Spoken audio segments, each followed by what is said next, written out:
Bismillahirrahmanirrahim. Assalamualaikum warahmatullahi wabarakatuh. Untuk mengawali pembelajaran kali ini, kita buka dengan membaca doa kafaratul majelis secara bersama-sama. Bismillahirrahmanirrahim. Rabbi dubillahi robba wabil islami dina wabil muhammadin nabiyya wa rasula Rabbi sidni ilma warzuqni fahma. Amin ya robbal alamin. Oke, gimana kabarnya teman-teman? Semoga selalu dalam keadaan sehat walafiat ya. Selalu dalam lindungan Allah Subhanahu wa taala. Ada yang masih ingat di pertemuan kemarin? Di pertemuan kemarin kita di bab 1 sudah membahas tentang hukum bacaan ya, yaitu materinya, temanya adalah aku perindah bacaanku dengan tajwid. Yang ada yang ingat bahas apa aja?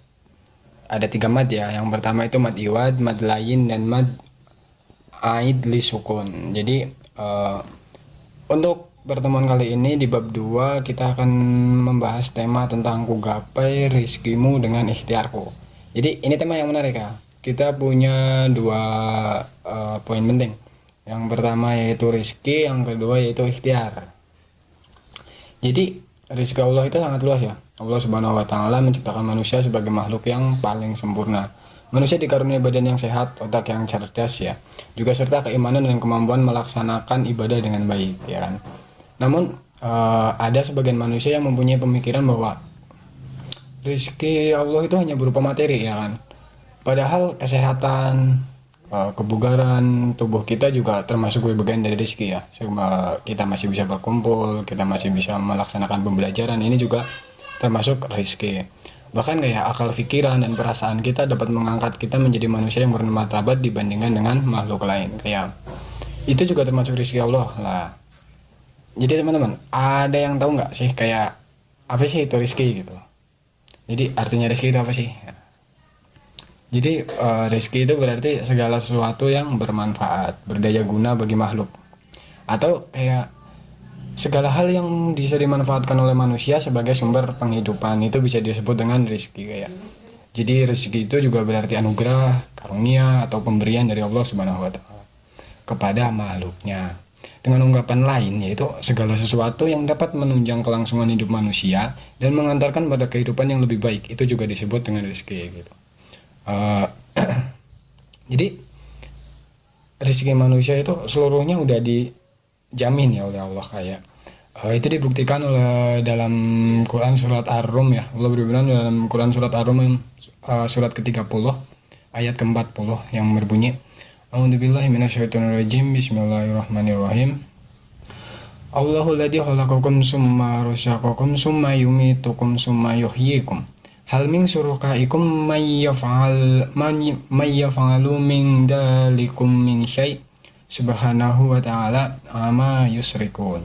Ya, yang artinya Allah yang menciptakan kamu, kemudian memberimu rezeki, lalu mematikanmu, kemudian menghidupkanmu kembali. Jadi, adakah di antara yang kamu sekutukan dengan Allah itu dapat berbuat demikian?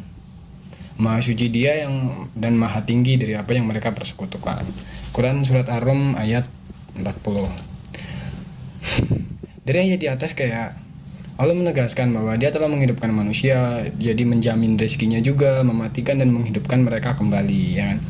Kemudian Allah juga mempertanyakan kepada manusia Allah bertanya, adakah di antara mereka yang kamu sekutukan dengan Allah itu dapat berbuat demikian? Maksudnya ya dapat memberi rezeki, dapat menghidupkan, dapat mematikan gitu kan. Dengan pertanyaan untuk menegaskan dalam arti penegasan bahwa tidak ada makhluk yang dapat berbuat demikian gitu kan. Itu hanya Allah yang bisa berbuat demikian. Inilah yang membuktikan bahwa tidak ada makhluk pun yang dapat disekutukan dengan Allah. Jadi Allah itu yang maha suci dari segala prasangka orang-orang yang menyekutukannya.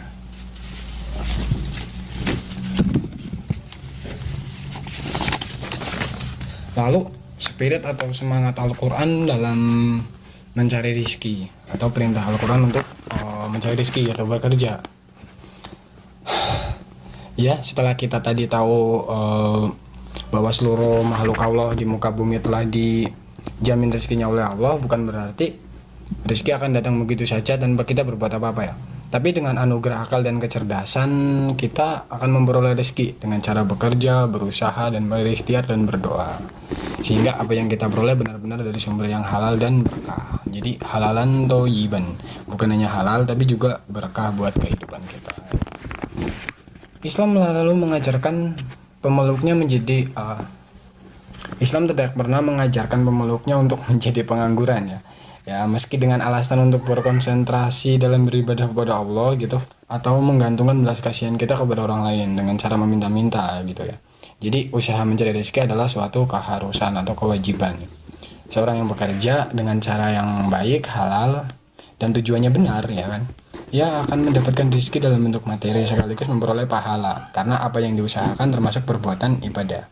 Jadi setiap hal yang kita kerjakan dengan tujuan yang benar dan semata-mata mendapat ridhonya. Jadi kita bukan hanya semata-mata mendapat rezeki berupa materi, tapi juga mendapat keberkahan di dalamnya dan insya Allah mendapat nilai ibadah.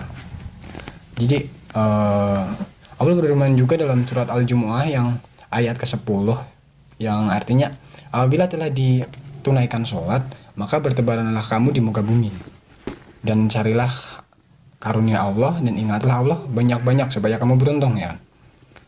Menurut tafsir Ar-Razi dijelaskan bahwa makna bertebaranlah kamu di muka bumi mengacu pada dua hal, yaitu yang pertama perintah untuk menyelesaikan tugas-tugas hidup setelah selesai sholat Jumat, yang kedua yaitu larangan untuk duduk-duduk yang tidak bermanfaat atau duduk-dudukan di dalam masjid setelah sholat Jumat ya kan.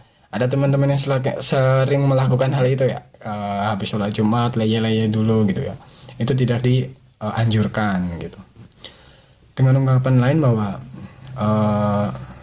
Quran Surat Al-Jumu'ah ayat 10 itu memantik inspirasi bagi kita untuk senantiasa produktif, energik, dan efisien dalam menggunakan waktu ya. Sekaligus kayak larangan bermalas-malasan juga ya. Selain itu Allah juga berfirman dalam surat Al-Mulk ayat 15 yang artinya, Dialah yang menjadikan bumi itu mudah bagimu, maka berjalanlah di segala penjuru dan makanlah sebagian dari rezekinya ya.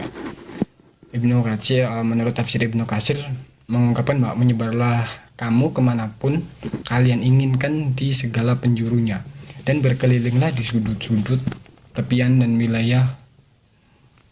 wilayahnya untuk menjalankan usaha dan perniagaan. Penafsiran Ibnu Katsir ini memberikan isyarat bahwa salah satu pintu rezeki Allah yang bisa dimasuki manusia adalah lewat perdagangan. Kebiasaan berdagang juga sudah dilakukan oleh suku Quraisy sejak lama ya. Sejak masa Rasulullah, mereka melakukan perjalanan dagang keluar wilayah Mekah pada musim dingin, pergi ke Yaman untuk berbelanja parfum dan rempah-rempah, serta menjalankan hasil pertanian ke Syam selama musim panas. Hal ini sebagaimana digambarkan Allah dalam Quran Surat Al-Quraish ayat kedua. Itu bismillahirrahmanirrahim. Ila fihim rihlata sita'i wassoif, yang artinya yaitu kebiasaan mereka berpergian pada musim dingin dan musim panas ya kan? Yaitu berpergian ke Syam dan kembali ke Mekah untuk berdagang dan atau berniaga. Lalu bagaimana kita mendapat rezeki yang halal dan berkah sesuai dengan tuntunan Allah gitu ya. Setiap manusia berhak hidup layak gitu, aman, damai, dan bahagia. Jadi menurut Al-Quran, hidup layak merupakan hak sekaligus kewajiban. Jadi bukan hanya hak, tapi juga kewajiban ya kan. Dan yang utama sih, sehingga ajaran Al-Quran dan hadis mendorong manusia untuk mencari rezeki yang halal dan thayyib agar kebutuhan hidup mereka terpenuhi. Rasulullah juga bersabda, yang artinya, wahai manusia, bertakwalah engkau kepada Allah, pakailah cara baik dalam mencari rezeki. Rasulullah SAW juga mengingatkan manusia agar berhati-hati dalam mencari harta ya kan? Dan menganjurkan mereka untuk selektif dalam memperolehnya, sehingga harta yang menjadi hak miliknya benar-benar halal tanpa ada unsur syubhat apalagi haram ya. Jadi kita harus menghindari, kita harus benar-benar selektif memilih gitu. Ada juga hadis dari Abu Hurairah yang artinya dari Abu Hurairah Rasulullah SAW bersabda, pasti akan datang pada manusia suatu zaman di mana seorang tidak peduli lagi dari mana hartanya ia dapatkan, apakah dari yang halal ataukah dari yang haram. Jadi hadisnya serem ya. Jadi kayak udah diperingatkan jauh-jauh hari akan ada zaman di mana orang-orang itu sudah tidak selektif lagi dalam memilih hartanya. Udah yang penting dapat rezeki dari manapun gitu ya. menghalalkan segala cara. Oke, kita masuk ke Quran surat Al-Quraisy, surat ke-106 dan Quran surat Al-Insyirah ayat surat ke-94 ya. Quran, karena ini termasuk dalam juz amma ya, mungkin udah banyak yang hafal ya dari teman-teman ya. Karena ayat-ayatnya juga pendek karena termasuk surat Makkiyah. Mari kita baca bersama-sama. A'udzu billahi minasyaitonir rajim. Bismillahirrahmanirrahim. Li'ilafi Quraisy ilafihim rihlatash shita'i wasyif. Falyabudu rabb hadzal bait alladzi at'amahum min ju'in wa amanahum min khauf. Yang kedua yaitu Quran surat Al-Insyirah ayat 1 sampai 8 ya. Mungkin teman-teman juga udah banyak yang hafal karena termasuk ayat surat Makkiyah. Mari kita baca secara bersama-sama. A'udzubillahi minasyaitonir rajim. Bismillahirrahmanirrahim.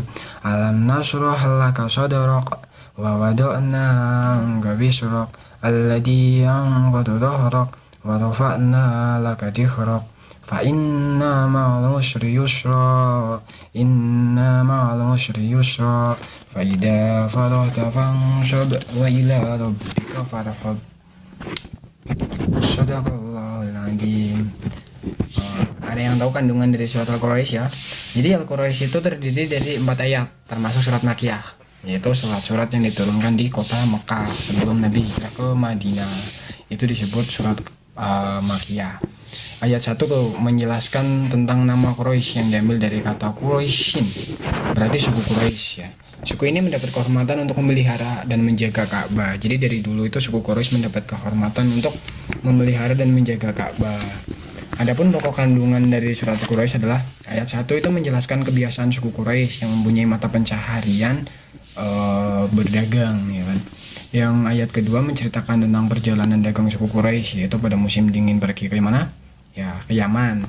Ya, dan pada musim panasnya ke Syam. Dalam setiap tahunnya itu ya berganti-ganti setiap musim, jadi mereka berdagang setiap tahun. Sedangkan keuntungannya digunakan untuk keperluan hidup dan berkhidmat kepada Baitullah yang menjadi kebanggaan mereka atau Ka'bah.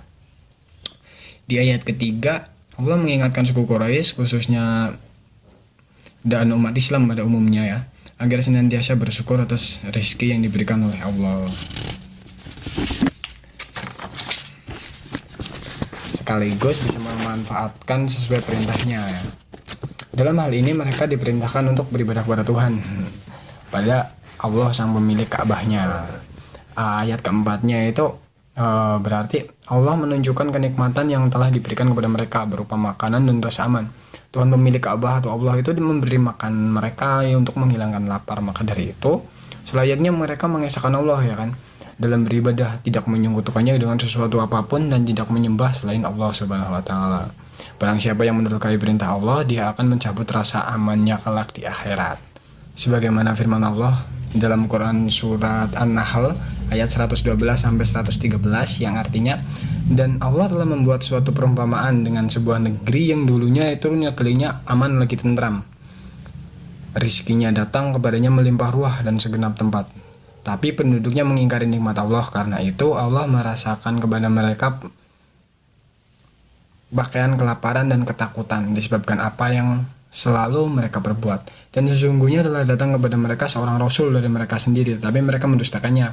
Karena itulah mereka dimusnahkan azab dan mereka adalah orang-orang yang zalim. Dari penjelasan di atas dapat disimpulkan inti pokok Quran surat Al-Quraisy surat ke-106 adalah peringatan Allah kepada masyarakat Quraisy tentang nikmat-nikmat yang telah dianugerahkan kepada mereka. Karena itu mereka diperintahkan untuk menyembah Allah semata ya kan, tidak menyekutukan dengan berhala atau siapapun. Yang kedua yaitu kandungan surat Al-Insyirah surat ke-90. Surat Al-Insyirah terdiri dari 8 ayat ya, yang tadi udah kita baca bersama-sama, dan termasuk surat Makkiyah ya, sama kayak surat Al-Quraisy, dia juga diturunkan di Mekah. Surat Al-Insyirah ini diturunkan sebagai pelipur atau bagi penghibur Nabi Muhammad SAW ketika menghadapi ujian dalam berdakwah. Isi kandungannya adalah ayat 1, Allah menyatakan kepada Nabi Muhammad, sesungguhnya kami telah melapangkan dadamu dan kami memberikan cahaya hingga dadamu menjadi lapang dan luas. Ayat kedua dan sampai 3, Allah mengabarkan tentang kemudahan yang akan diperoleh Nabi Muhammad, sekaligus menanggalkan beban yang selama ini dipikul dan begitu memberatkan. Jadi kayak beban buat Nabi itu udah dilapangkan. Ayat yang keempat yaitu Allah memberikan penghargaan kepada Nabi Muhammad, yakni meninggikan sebutan Nabi.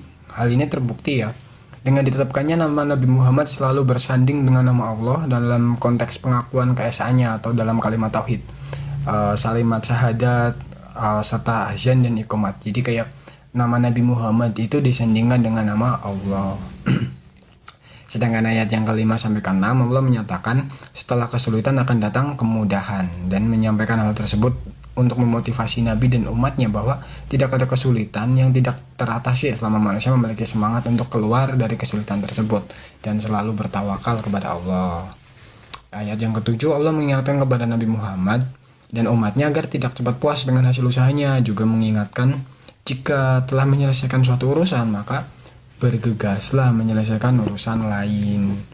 Ayat yang ke-8 itu mengingatkan kepada Nabi Muhammad dan umatnya agar senantiasa bersandar dan mohon pertolongan hanya kepada Allah Subhanahu wa taala. Cukup sekian yang dapat saya sampaikan, kurang dan lebihnya saya mohon maaf yang sebesar-besarnya. Wabillahi taufiq wal hidayah. Wassalamualaikum warahmatullahi wabarakatuh.